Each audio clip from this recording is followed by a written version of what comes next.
بسم اللہ الرحمن الرحیم۔ الصلاۃ والسلام علیک یا رسول اللہ وعلی آلک و صحابک یا حبیب اللہ۔ الصلاۃ والسلام علیک یا نبی اللہ وعلی آلک و صحابک یا نور اللہ۔ جتنے بھی سامعین ہیں، دوست احباب، بہنیں، بھائی احباب، بیٹیاں، بیٹے، جن کو جو میری طرف سوال ارسال کرتے ہیں، بذریعہ واٹس ایپ بھیجتے ہیں، بہت بڑا مسئلہ ہے کہ حاسدین بہت ہیں، لوگ حسد بڑے کرتے ہیں اور کوئی نہ کوئی حملہ کرتے رہتے ہیں، کسی نہ کسی صورت میں زیادتی کرتے ہیں۔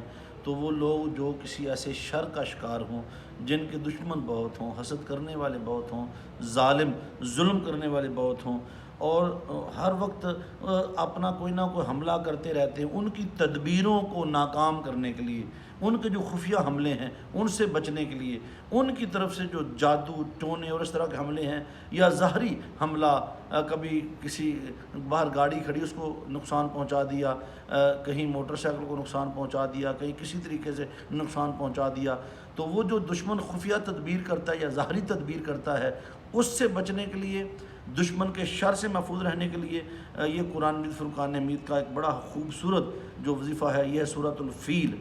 سورۃ الفیل کا جو وظیفہ ہے، اس سورت کو 11 مرتبہ، 41 مرتبہ، 7 مرتبہ، جتنی بھی اللہ نے آپ کو توفیق دی ہے، اس کے وظیفے کا ٹائم نماز فجر سے پہلے ہے، اور نماز مغرب سے پہلے، عصر اور مغرب کے درمیان، اور نماز فجر سے پہلے یعنی تہجد کے بعد آپ اس وظیفے کو اپنے اوپر لازم کر لیں۔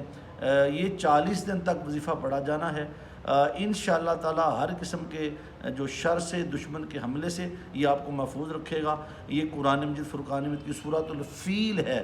سورۃ الفیل کا وظیفہ آپ کو دے رہے ہیں۔ اس کو حسب ضرورت بڑھایا بھی جا سکتا ہے، اور اگر دشمن بہت طاقتور ہے اور دشمن باز نہیں آ رہا، اور آپ کو پتہ ہے کہ میرا دشمن مجھ پہ حملہ آور ہوگا، میرے کاروبار کا نقصان کرے گا، بندش کرے گا، پریشانی کرے گا، تو جب آپ اس صورت کو پڑھتے ہیں، 41 بار آپ نے پڑھ لیا، اب جب آپ آخری بار پڑھیں گے تو اس میں آیت آئی آخری فجعلہم کعصف معقول، یہ آخری آیت کریمہ ہے، اس کو 100 بار پڑھ لیں۔